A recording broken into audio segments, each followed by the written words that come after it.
Welcome to Very Rich Stories, where you will see and hear original and often true stories of real-life betrayals, secrets, and twists. And now, my family faked Grandma's texts, just to steal my inheritance. For years, they pretended Grandma was alive, while they spent my money. I always knew my family could be a little selfish, but I never thought they'd stoop this low. They didn't just take my inheritance.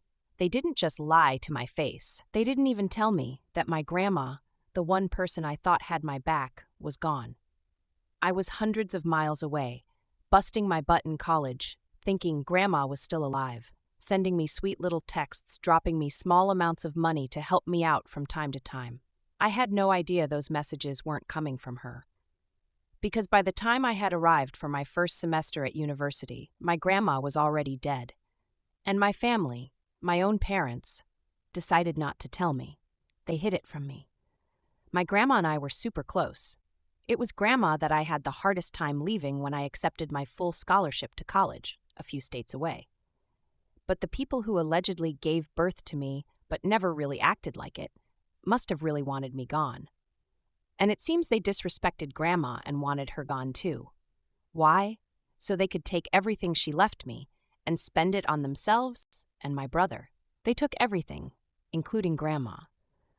I would never have imagined that my own mother would have been this heartless to lie to and steal from her own daughter like that. Thank God for Jasmine for letting me know what was going on back home and helping me find the truth. So, I went to college a few states away on a scholarship. Sounds great, right? Except the scholarship didn't cover everything. I still had fees, books, living expenses, and guess what? My family wasn't exactly lining up to help me out. I figured they were just giving me space. But every time I said I wanted to come home for a visit, even for holidays, they'd say, "Oh, it's too expensive," or "It's not a good time." It started feeling weird, like they really didn't want me there. The one person on my side? My grandma. She'd text me these sweet little messages, sometimes even send me $50 or $100 here and there. Honestly, it felt like she was the only one rooting for me. Whether she sent money or not, hearing from Grandma really made my day and kept me focused on my goal. I would make her proud. Okay, so I thought going to college was supposed to be this huge, life-changing opportunity. And for a minute, it kinda was. I got a scholarship, full ride, but only for tuition. Everything else? I was on my own. And apparently, my family made sure I stayed on my own. College was a few states away, but I never thought it was optional, not with my perfect GPA. I had to get my college degree, but I didn't realize how expensive UVA would be. Fees, books, rent, life. And my family? Every time I'd hint at needing help, they'd shut it down. "We don't have it right now," or "It's good for you to be independent." Even when I wanted to come home for holidays, they'd make up excuses. "Oh, travel's too expensive. We've got a lot going on."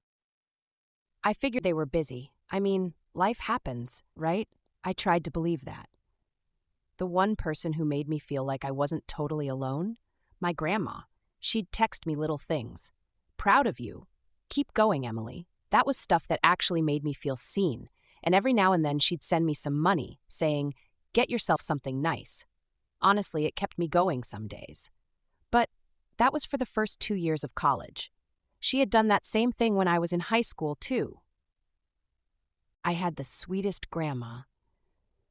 But later in college, I noticed during the holidays and at certain times, the messages and encouragement money seemed to slow down to less than a trickle.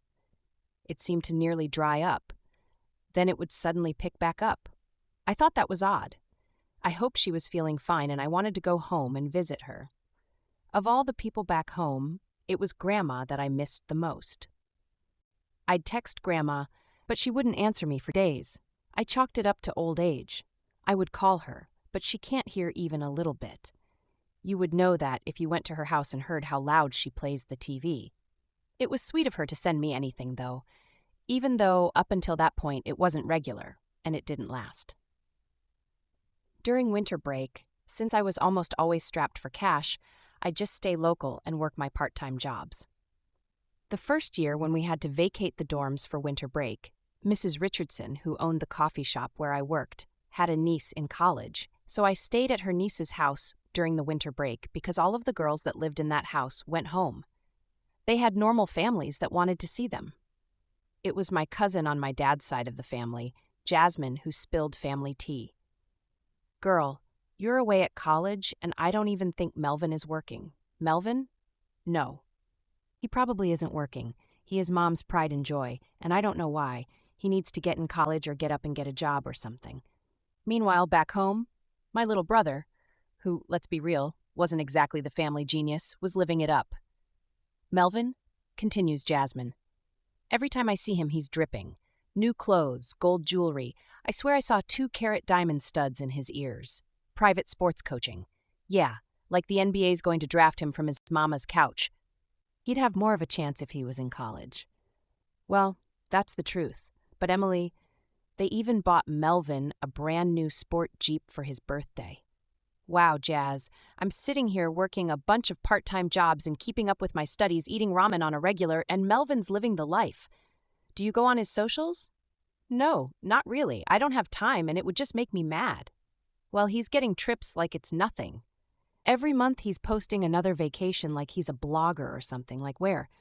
Out of state, out of the country. Mexico, Costa Rica, Dominican Republic. He went to the Montreal Jazz Festival.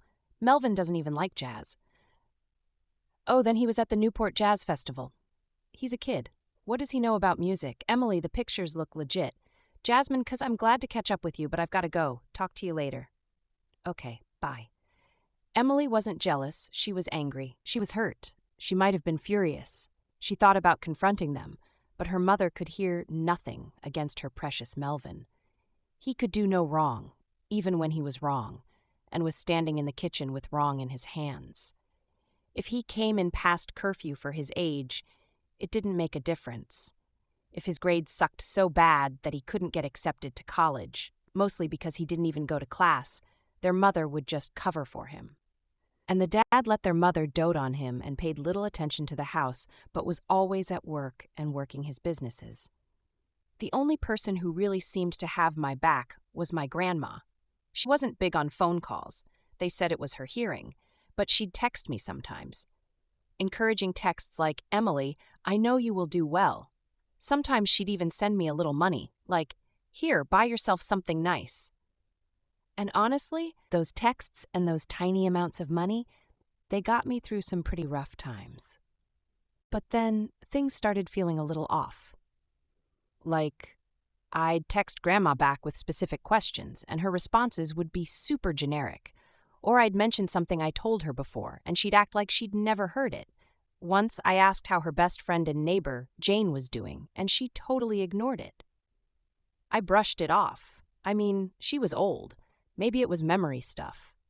Somehow I made it through second semester, and wow, I was going to be a sophomore in college in the fall. I called Mom to let her know I'd be coming home, and she stopped me saying, You know, honey, how you stayed and worked during winter break? We don't have funds for you, so you might as well stay the summer and work to save up for next year's fees. But Mom, she wasn't listening to me at all. They didn't want me to come home. I felt so bad. So ashamed that even with a full tuition scholarship that the family I was from was so poor, they couldn't help me. Or I couldn't even take a break for Christmas or summer. I vowed within myself that when I finished college that I must be in a position to help my family so they don't suffer like I'm suffering right now.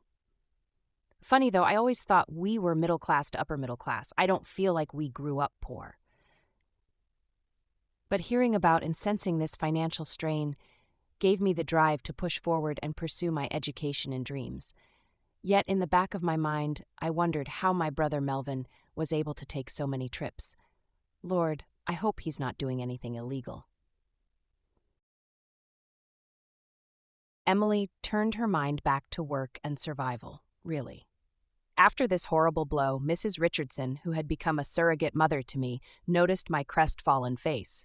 She said, You know, Emily, one of the girls in the house where my niece lives has graduated, so there's a room there now if you would like to share the rental house with those girls. Wow, I needed friends. I needed companionship. I needed a family, really. That's when I learned that Mrs. Richardson owned the house and she was a good businesswoman. So, I stayed the summer too. Mrs. Richardson gave me more hours in the coffee shop. When school was closed for summers, I got a second job in a retail store. With that discount, I could buy a few items of clothing for school. The rent for the room, with access to the kitchen and the whole house, was actually more affordable than the dorm with its included cafeteria fees. One day, feeling exhausted and bummed out, I finally took out the recipe box that Grandma had given me when I first came to campus. She had told me, "Emily, these recipes are very important. Never lose this box." Oh, I remembered the cookies me and Grandma baked at her house. They were delicious. Grandma had said, "If you miss me, bake some cookies. They will do wonders for you." Maybe Grandma was right. I opened the recipe box that I had brought from home, and now that I was in a house and not the dorm, I had a way to bake. Recipe cards were crammed in that box. There is no way we baked all those flavors of cookies. As I lifted the lid to open the box, the entire box slipped and fell to the floor. Things scattered everywhere. Oh my goodness. There was a $100 bill attached to the back of every recipe card. "Grandma," I exclaimed. I was so relieved. There was nearly $3,000 crammed in that recipe box all that time. Tears filled my eyes, and as I fumbled to separate the money from the recipe cards and put the recipes back in the box, I saw a small white bank envelope wedged in the bottom of the box. I opened it with trembling hands. Inside of the envelope was $2,000 more in cash. "Grandma, I didn't bake cookies that day." With blurred, teary vision, I just put all the cookie recipes back in the box and just sat down. I went to the bank and put the money in my tiny account that held no more than $200 or $300. Relieved. I called Grandma, but the call went to voicemail. I texted Grandma, "Grandma, thank you. I finally can bake cookies again. They are so sweet, and so are you." I sent her a selfie of me smiling in front of the bank. She'd know what I meant. Yeah, that was enough. I'd tell her more when I saw her in person.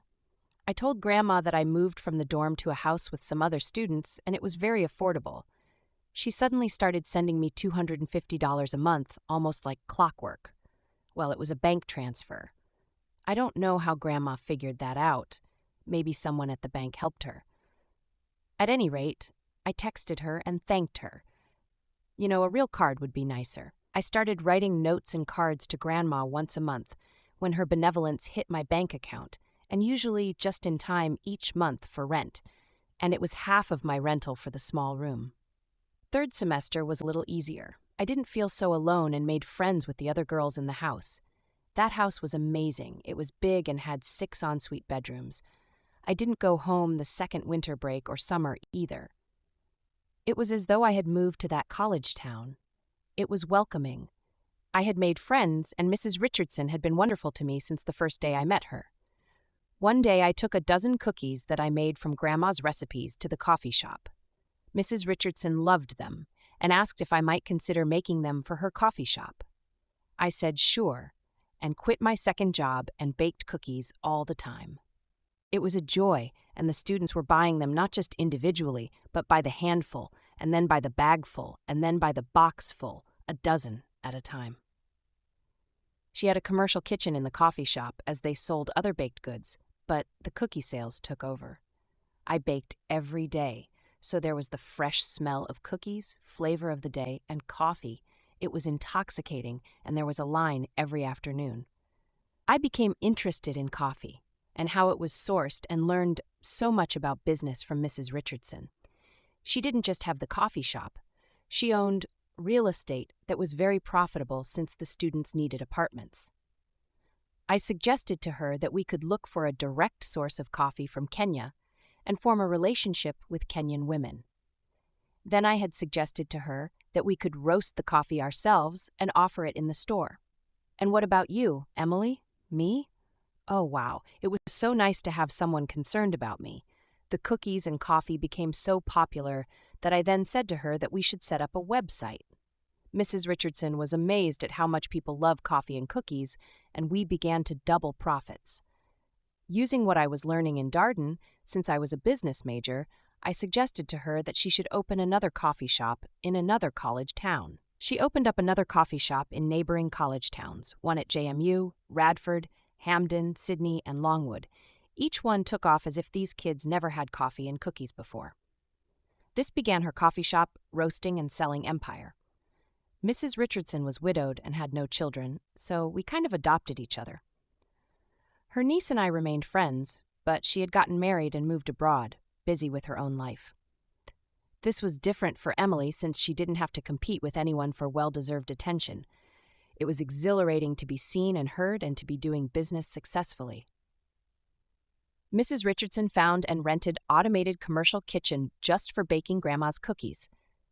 Emily, we have to name this brand. You're right. My grandma's name was Pearl. I want to name the brand Miss Pearl's Cookies. And what about your coffee, Mrs. R? Our coffee, Emily? Let's name it Richardson's Fine Roast, RFR. Yeah, they agreed on the names and shook hands like real business partners. The orders began pouring in for Richardson's Fine Roast coffee and Miss Pearl's cookies. Sometimes just for the coffee, sometimes just for the cookies, but it was a growing empire. Emily couldn't wait to tell Grandma, but not her immediate family. She had a check in her spirit about them. So I'm on FaceTime with my cousin one random night, just catching up, and she goes, "Hey, did you see those vacation pics of your family?" No. What, did they go to the mountains or something? The mountains in Iceland. What? What do you mean Iceland? Black people don't go to Iceland. The black people you're related to went there last summer. And my uncle, your dad, they went to actual Iceland. What? Your family is traveling a lot, and Melvin is standing there cheesing in every picture. For Christmas last year, they went to Santorini. What, Santorini? Jasmine, are you making this stuff up? No, I'm not making this up. It was their Christmas vacation. Hang on and I'll send you some screenshots. It's a shame you couldn't go for having to work and all. Jasmine, I didn't have to work. Mom told me to stay here and work because they were too busy and they didn't have any money to help me with college expenses. Wait. They've got plenty of money. Well, Jazz, your uncle. My dad does okay in business, but they must be character building or something when it comes to me, because they are not hooking me up on the regular. They don't help you? No, every time I ask, things are tight or something. If it weren't for Grandma, Jasmine interrupted. Emily, ever since your mother's mother died, they've been rolling in money. Grandma died? Grandma? Unintended sobs started and hot tears burned 2 lines down Emily's face. Emily, you didn't know? Oh, Jazz, I did not know. This is impossible. Grandma didn't die. Stop playing with me. It's not funny. No, Emily, Jasmine softened but said, "It's wild how your Grandma Pearl passed and all that money stuff." And I'm like, what, passed? What do you mean passed? She can't be gone, Jasmine. Grandma's alive. She just texted me last week. We've been keeping up by text ever since I got to college. I'll send you a screenshot of our thread, and then she goes, "Wait, you really didn't know?" Turns out, your grandma, she wasn't mine, but yours. She passed your first semester at college, that September when you first started. I know how close you two were, and I had thought that's why you hadn't come back home, that it was all too much for you. That's why I didn't bring it up before. I felt like it must have been too fresh for you. No. Jazz, I didn't know Grandma had died. Why didn't you tell me? I figured your mother had told you. It's her mother after all. No, she hasn't said a word about her own mother. Jazz, are you sure that Grandma is gone? Emily was still in disbelief, but then she said, "Jazz, I gotta go. This is too much for me right now." Okay, Em, I'll check on you tomorrow. Is that okay? Emily sat on her couch all that night in absolute shock. She looked over the text messages from Grandma. They'd never really stopped, at least 1 or 2 a week since she entered college. What is going on? She wasn't imagining any of this. Plus, Grandma was sending money. I found out my family had been lying to me for months. No, for years. They were cold-hearted snakes. Living it up while I suffered, pretending to be my grandma, my sweet grandma. She was my champion. She believed in me. Now I felt extra alone. "Look what those people have done," she said aloud. "Without Grandma, did I even stand a chance now? I've been there for everyone. Who is going to be my emotional support now?" She just wept and wept all night. The next morning at 6 a.m., Jasmine was on a flight to Emily. She found her at the coffee shop. Jasmine was a sight for Emily's sore eyes. She had not seen a relative for 4 semesters of college and 2 summers of 2 and 3 jobs. The waterworks started again. And she cried and cried. Mrs. Richardson met Jasmine and told Emily, "Go visit with your cousin." We'll be fine here. We'll see you back on Monday, okay? Yes, ma'am. Thank you so much. At Emily's room, Jasmine pulled up Grandma's obit, and even her homegoing service was streamed. The whole family was there, but not Emily. She showed Jasmine the texts from Grandma. She told her Grandma had sent her money every now and again. How are you surviving? Girl, I've been that broke student before myself. I've got some money. I can give it to you. I know you will pay me back when you graduate. Emily pointed to Grandma's recipe box. This is how I've been surviving. Cookies? Yes, in a sense. That's how I've been surviving. Grandma gave me this box when I left for college, and she said, one day these cookies will mean a lot to you.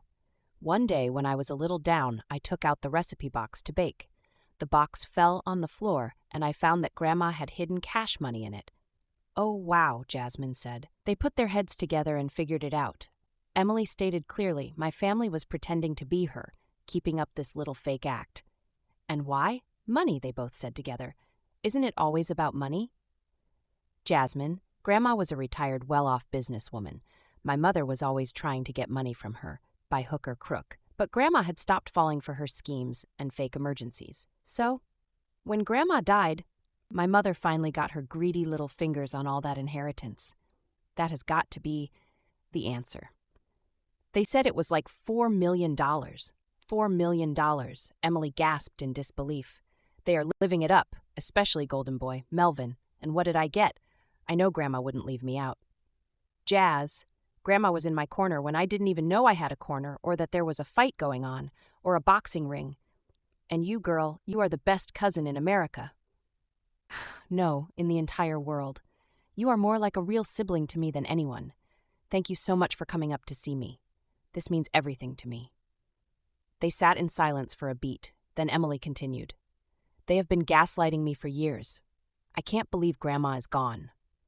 Jasmine asked, what are you going to do now? Without realizing it, Emily went to her dresser and picked up the recipe box again, ready to tell Jasmine about Miss Pearl's cookies. But the box slipped from her nervous hands and it fell again. She was about to burst into tears when Jasmine said, Emily! This shocked her.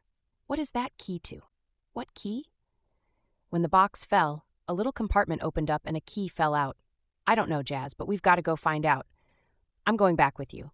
We can leave in the morning. I'll ask Mrs. Richardson for the week off. She's really understanding, and this is an emergency. Together, Jasmine went with Emily to Grandma's house. Really, they went next door to Jane Womack's house. Mrs. Womack was shocked to see Emily. Emily, where have you been? They said no one knew where you were. Said you'd left home suddenly and left no forwarding address or phone number. They said you were disowning the family, they couldn't find you, and you left a note that you didn't want to be found and you wanted nothing from any family member whatsoever. Whatsoever, I don't talk like that. I went to college, I was at college at UVA. I never wrote such a note and everyone knew where I was. Anyway, Emily, because of that letter or note, they read the will without you and dispersed the funds, your mother being her only child, and they said that you had forfeited any claim to any inheritance. So they put it all in her hands, nearly $5 million. Your grandmother was quite a businesswoman. The will? Yes, your grandma left you everything. She told me many times before she passed that she didn't trust those vipers, and that you were the only genuine and honest one among them. Mrs. Jane, what do I do now? Monday morning you are going with me to your grandma's lawyer's office. Her lawyer, Ratcliffe, that boy. Well, he's old now, but he clerked for me when I was a judge. We will get this sorted out. Isn't it too late? Emily, it is never too late for justice, trust me. I was a judge for 30 years. Miss Jane? Yes, dear. I have one more question. Well, me and Jasmine found this key. Do you have any idea what it is, too? We can't go into Grandma's house anymore since my mother sold it and we don't have any clues. That, my dear Emily, is the key to a safe deposit box. First Bank and Trust. I know because I took your grandma there many times when she didn't feel like driving. And I also know because I have a similar key. I also know her box number because we opened our bank security boxes on the same day and requested they be side by side. I guess my family has been all through it? No, ma'am, not without that key. Looks like Pearl had more tricks up her sleeve than we knew. I do happen to know that she had some valuable and sentimental things in that bank box. Will you take me there? Yes, Emily, I will. Inside the safe deposit vault, Emily inserted the key and the drawer opened. She found nice jewelry, even Grandma Pearl's pearl necklace. She put it on. She used to wear some of these pieces when she played dress-up as a kid. She had no idea they were real and expensive. As she sorted through everything, she found another key. This one had a number etched on it. Grandma had a second safe deposit box.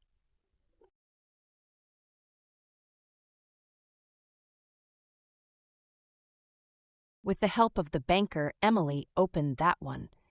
In it were old papers, deeds, financial and legal original copy of her will, the real one, naming Emily as the true heir. Old savings bonds and certificates of deposit, some matured decades ago and are worth a lot. A small ledger notebook tracking every dollar the family took and what they owe. A gold locket with a photo of young Emily on one side and Grandma on the other. A wedding ring, possibly not Grandma's but her mother's. You are the future of this family. Don't let them dim your light or silence your voice. A recipe card, the first cookie recipe they ever made together, with a faded cocoa stain and handwriting that says, "This one always made you smile." A small journal with personal notes, stories, and words of advice just for Emily. Photographs of Emily and Grandma baking, laughing, learning together. Tucked in a little envelope marked, "My favorite memories." Grandma was smart, low-key strategic, and not playing about her legacy. She had properties scattered across neighborhoods, even some commercial spaces, and held on to them quietly for decades. The family knew she had money but had no idea how much. So when they liquidated what they thought was her estate, they were all grins and began to party and waste instead of being sober and continuing to build on what Grandma had built. Grandma had more than 40 million in real estate assets. She was quietly wealthy, and she kept her real wealth from the Vipers. She had more than a dozen rental properties in Chicago. She owned small commercial buildings, a storefront, maybe a laundromat or barbershop building. She had land plots she inherited or invested in. She even owned one historic property that's now worth a fortune, an apartment complex she bought back when it was undervalued. At today's market value, the apartment complex alone is worth more than 12 million, and every square foot belongs to Emily. Emily didn't just inherit a fortune, she inherited an empire. Built on Grandma's vision, protected by love, and now in the hands of someone who'll honor it and continue to build and add to it. Emily's inherited real estate portfolio, valued at $32.7 million. Residential properties, $17 million. 6 duplexes in Chicago's South Side.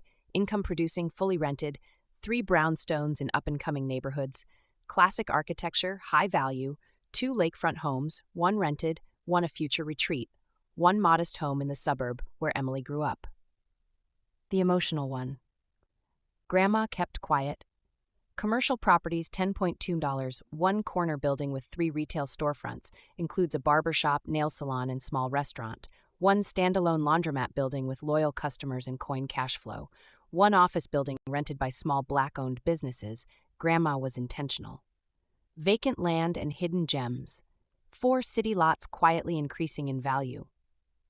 Grandma held on to them for 30-plus years. 1 inherited parcel in Mississippi, rural but possibly oil mineral rights, a warehouse near the train line, currently vacant, full of potential, an empty lot across from a school, zoning hints at future development. And one last thing in the folder, a handwritten note. Don't sell it all. Build something they can't take from you. Love, Grandma.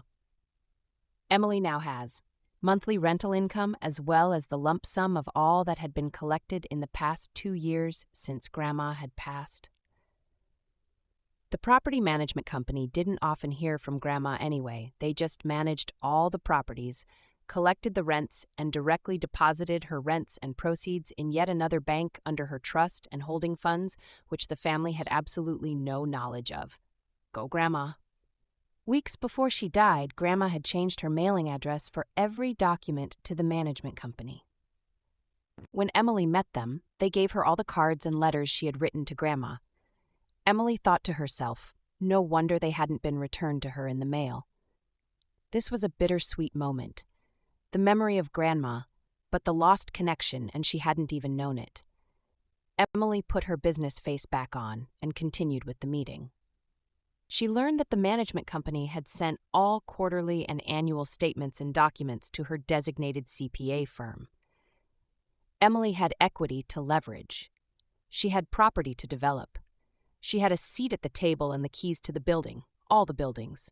Seemed her parents kept her broke so she wouldn't come home and find out that Grandma had passed.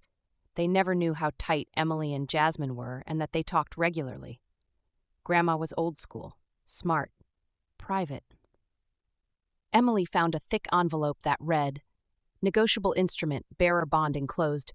Bearer bonds were phased out in the late 1990s, but Grandma's were still valid because they were issued before the cutoff and never redeemed. Inside were $500,000 in old bearer bonds, tucked in an envelope marked just in case. 2 matured U.S. bonds, a few international bearer notes, she bought them decades ago, long forgotten by everyone but her. Interest accrued over 30 years. They were unregistered. Only Emily has access now. Absolutely legal to claim and redeem after verification by the bank and the IRS. Emily isn't just inheriting money. She's uncovering secrets, strategy, and power. Grandma protected in silence. The world may have forgotten about bearer bonds, but Grandma didn't. Jane took me to my grandmother's lawyer, who was shocked to see me, but quickly said, "Turns out what they did wasn't just cold. It was illegal. They'd committed inheritance theft, fraud." Mr. Ratcliffe helped Emily sort out all she found in the safe deposit boxes. He personally took her to her grandmother's financial planner, and they all worked together to transfer some things into her name, but most things into the holding company Pearl Legacy Group. I wasn't about to let them get away with stealing from me or from Grandma, not these greedy Santorini globe-trotting vultures. Turns out, everything they did, faking texts, hiding Grandma's death, blowing through my inheritance, was straight-up fraud. They thought I'd just stay quiet and struggle in college while they lived it up on my money? Yeah, no. I filed charges, took them to court, and trust me, the judge did not go easy on them. Not because of selfishness or greed, but to honor Grandma's legacy and put some respect on Grandma's name. Emily took those happy evil thieves to court. Emily kept the real inheritance to herself. If these vultures ever found out what Grandma was really sitting on, they may freak out. What weren't they willing to do? Was she even safe around these money grubbers? In court, their defense was weak and shameless. My lawyer called them out, full-on called them liars, fraudsters, thieves. It was like watching bad actors in a cheap play. They stuttered, said they didn't want to upset me while I was away at school. Said it was for my own good. That's not what the forfeiture letter said, as Grandma's lawyer, now my lawyer, entered that into evidence. My own mother and father hit me with every manipulation tactic in the book. You misunderstood. We thought it was best. We're a family. We share. Funny thing is, my brother was blowing through that inheritance money like it's nothing. And me? Now that I've got real working capital, I'm out here building a life they can't touch. My attorney cited inheritance theft, misappropriation of funds, forgery, impersonation. These people were outrageous. Not only did they pretend to be Grandma, sending texts, making it seem like she was alive, my own mother had hired an actress who looked somewhat like me, who would pretend to be me if the fake letter that said I didn't want any inheritance didn't work. That letter got them the inheritance instead of me. The actress? Well, Melvin had tried to date her and treated her so badly that when she found out about the stolen inheritance, she realized that it wasn't an acting role, but it was criminal. She had called Mr. Ratcliffe's office and issued an affidavit that the judge accepted. Why would Melvin try to date someone who looked like me, his own sister? These people are creepy. They were also charged with failure to notify next of kin, estate fraud, for illegally dividing Grandma's estate, ignoring her will, and keeping my rightful inheritance. We had to file a separate claim for that in probate court. Inheritance theft, conversion, fraud, criminal fraud charges. When I found out the truth, that my family faked Grandma's texts, stole my inheritance, and straight up erased me from my own family's story, I didn't call them out. I stayed silent and got my justice the right way, the legal way, the quiet way. I went full force. They had to pay back every dollar they stole, with interest and legal fees. And the best part? The court made it public record so everyone knew exactly who they were and what they did. After that, I was done. Done. Changed my name, moved away from these vipers, started my life over with the money they were forced to give back and my real inheritance. They tried reaching out, apologizing, begging, even trying to play the "we're family" card. I left them on red. They took everything, including Grandma. But in the end, I took everything back and walked away with something they'll never have: peace. Some people think family is forever, but betrayal is a choice, and walking away, that was mine.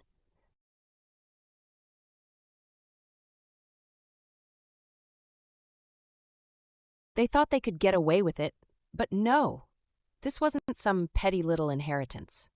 My grandma was wealthy. I knew our family wasn't poor. I inherited nearly $50 million in cash, investments, real estate.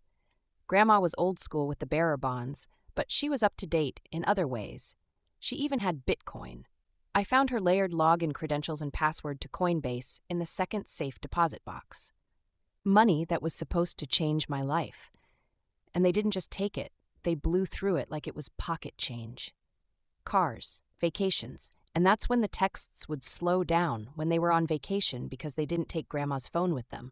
While they were on holiday, they forgot all about me and probably Grandma too. They spent so much money doting on my brother, all while I was struggling just to pay rent and eat, living like an orphan.